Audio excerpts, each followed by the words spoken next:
Today's lesson, section 3.6, is about the chain rule, which is how to take the derivative of a composition of functions.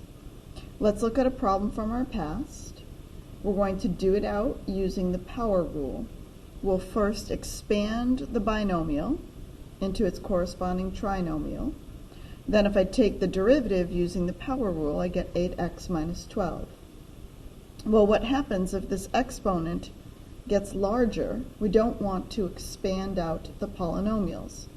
Thus, the chain rule. If you have a composition, f of g of x, then the derivative is f prime of g of x times g prime of x. How does that work? Well, you have to identify the outside function and the inside function, because essentially we take derivative of the outside, keep the inside tucked inside, times the derivative of the inside. If I find the derivative of this one, I have to first figure out who's the f and who's the g. F, the outside function, is what's done last. So in this case, what's done last is the squaring of a binomial. Because inside, if I know the value of x, then I find its height as a linear function. So the 2x minus 3 is considered the g of x, and x squared is considered the f of x. The derivative then would be derivative of the outside, keep the inside tucked in there. So the 2 from the x squared is going to come down in front. But instead of x, we have the inside quantity, that's the g of x. That stays inside. Then it's being raised to the first. This piece right here is equivalent to f prime of g of x. I now have to multiply it by g prime. The derivative of the inside is 2, so this is the g prime of x piece. Multiplying everybody together, 4 times the quantity of 2x minus 3 is going to give me 8x minus 12, so we can see for comparison purposes I get the same answer. However, for simplifying, you can leave things in factored form. So once you combine your coefficients and your constants, you just leave the rest in factored form. You do not have to keep expanding out. More practice. We're going to let u, v, and w be defined as these different compositions. Our job is to find the derivative if it exists. I'm going to start with part A. U prime at 5. Instead of jumping right in, I'm going to make sure I do my notation first. I go to function u, and it's the composition of f of g of x. Its derivative then is going to be f prime, derivative of the outside, keep the inside the same, but instead of x, I'm going to swap it to a 5 because I'm evaluating it at 5, times g prime at 5. In my next line down, I have to follow the order of operations, because once my derivative is done, then to evaluate it, I take 5 and go to the g function. 5 on the g function is 1. This becomes f prime at 1. G's derivative at 5, well, here I am at 5. I'm looking for the slope. I'm going to go point to point. Here's 2 points. Up 1 over 2. Slope is a half. Next, I want to find f's derivative at 1. So I go to 1, jump onto the curve at f, and my slope, it's going down 1 and over 1, so we have negative 1 times a half to get the final answer of negative a half. Part B, we're finding v's derivative at a negative 1. Well, v is defined as g of f of x. So v's derivative in terms of negative 1 is going to be outside function first, so g prime, keep the inside tucked in there. Oh, instead of x though, we're going to be evaluating it at negative 1, times the derivative of the inside, so f prime at -1. G prime of who? I go to -1 on the graph of f. -1, here's f, so that looks like it's at a height of 6, times the slope at -1. Well, the slope on f is still -1. And then g's derivative at 6, well, here we are in this linear piece. At 6, you're still on that same slope. So I have 1/2 being multiplied by a -1 to get -1/2.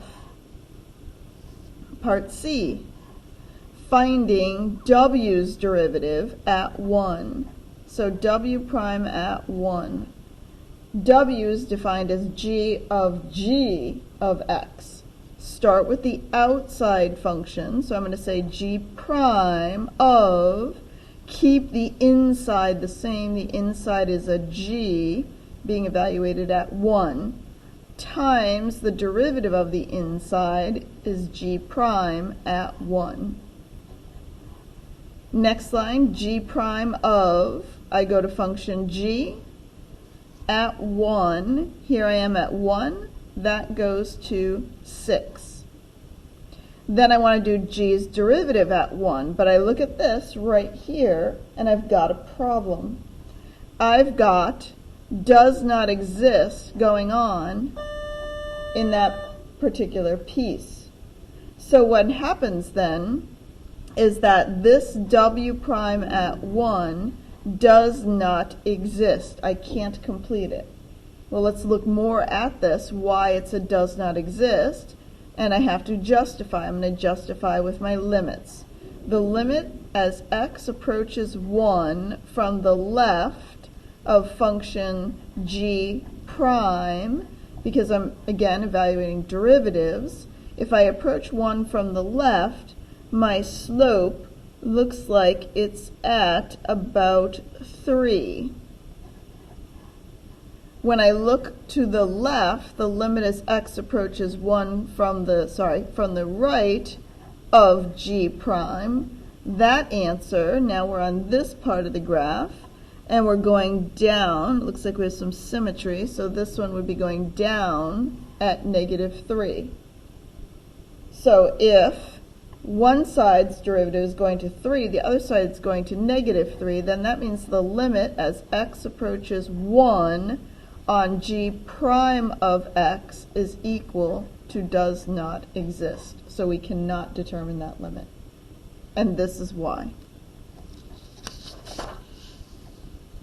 Algebraically, if I have a function and I want to find dy dx, what I'm going to do is I'm going to kind of identify who's the outside function and who's the inside. The outside function is what's technically done last. I have a 6 here, so 6 is considered the outside function. So I need f prime of g of x times g prime, if the f is x to the 6th power. I'm going to bring my 6 down in front, keep my insides the same, and then finish off the power rule. And then if you want to, you can coordinate with color to identify who you've taken the derivative of as you go through. So the x to the 6th has kind of been derived with the g function tucked inside of it, times now the derivative of the inside, that's next. I'm going to do that one, so that's here. Its slope is 8. So my end answer, combining 6 times 8, is 48 times 8x minus 1 to the 5th. And that's our end answer. For number 6, before jumping in, I'm going to do a rewrite and say this is the same as the cosine of 4x to the -1/2. Figuring out who is the outside function. Outside is done first, and this is in order of operations done last. So what's last in the order of operations is first in the chain rules derivative. dy dx is going to equal the derivative of what I've highlighted as my outside function, which is negative sine. Got to keep the g inside, so I'm keeping this inside. Then that piece is done. This is the f prime with the g inside. Next, I'm going for the g's derivative. So I'm going to say times power rule, negative 2x to the negative 3 halves. And all derivative pieces are done. So final answer is going to be coefficient of 2 sine 4 over the square root of x being divided by this x to the negative 3 halves is going to go down here as the square root of x cubed. What will happen is you're going to have compositions of 3 functions, 4 functions, and there's a definite pattern to these problems. When you take the derivative of a composition, here's what you have to remember. Y prime, start with the outermost function, do its derivative, keeping all of the inside parts. 1, 2, 1, 2, 3. Times, then I work my way in. So g would be next. G prime, but I have to keep its insides. So I'm going to keep h inside. And then I keep working my way in, times who's the last function, h prime, and its input is just x.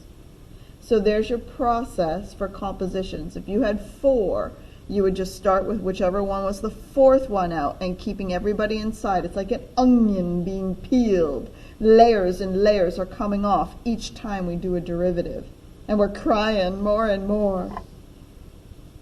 All right, so number 8. We have the secant cubed of 6 over x. Before I do this one, a little note. This right here means the cosine of x is being squared. Key memory recall on trig. So then when I approach this problem and figuring out who is the outermost function, I would say order of operations, 6 being divided by x is done first. After I know the value of 6 over x, I technically would take the secant of it. And after I knew the secant of that amount, then I would cube it. Reversing it then, the cubing is the f. That is the last function. In the order of operations, it becomes the first in the chain rule. 3 gets brought down in front. Everything else is staying the same except for the power, because I'm dropping my power down by 1. So the orange cubic is done right now. Here's the cubic being done with the other 2 inside. Times, all right, well now I'm going for what's next. So next, I'm going to say I see a secant, because that was the middle piece. And the derivative of secant is sectan. So we go secant of 6 over x times tangent of 6 over x. Notice that exponent stuff is gone. Once a layer peels off the onion, it is gone and doesn't get retained.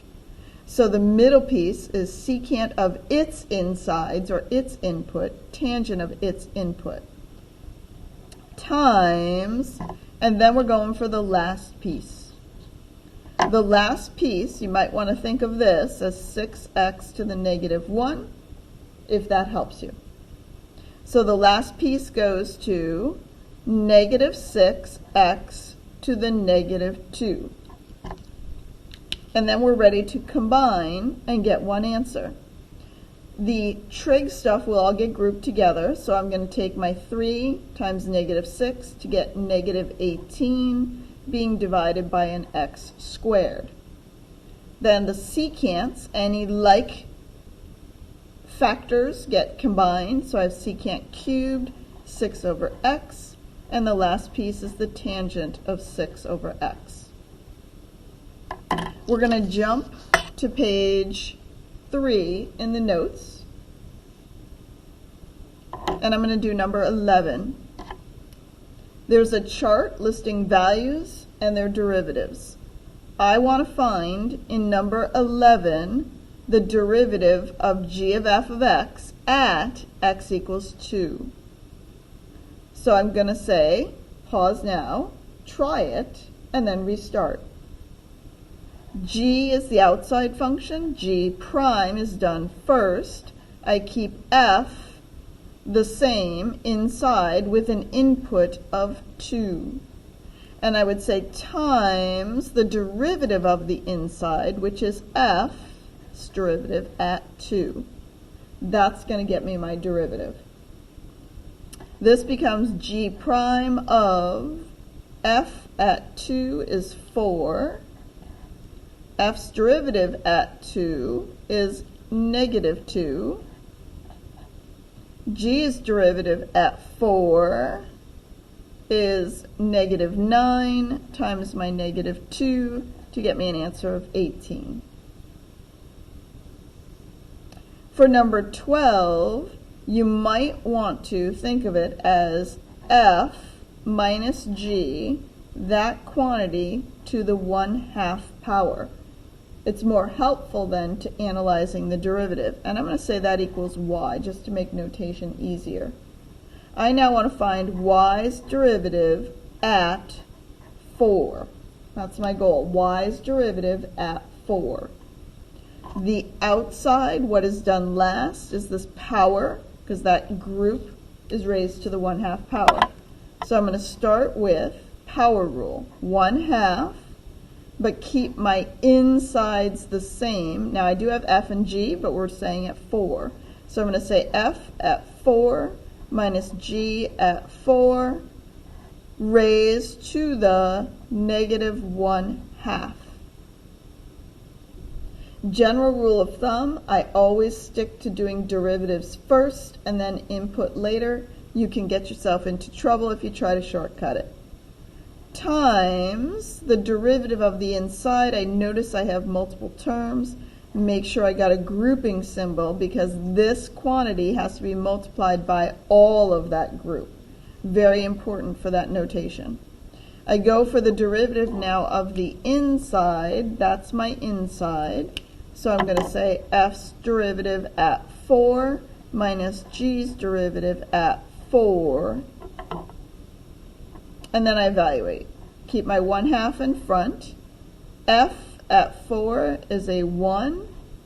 G at 4 is a negative 8, being raised to the negative 1/2, times f's derivative at 4 is 4 minus g's derivative at 4 minus negative 9. 1/2 is now being multiplied. This becomes 9. Square root of 9 is 3. Flip it, I get a third. And then 13 at the end. So nothing's canceling. I am left with 13 over 6 for my derivative.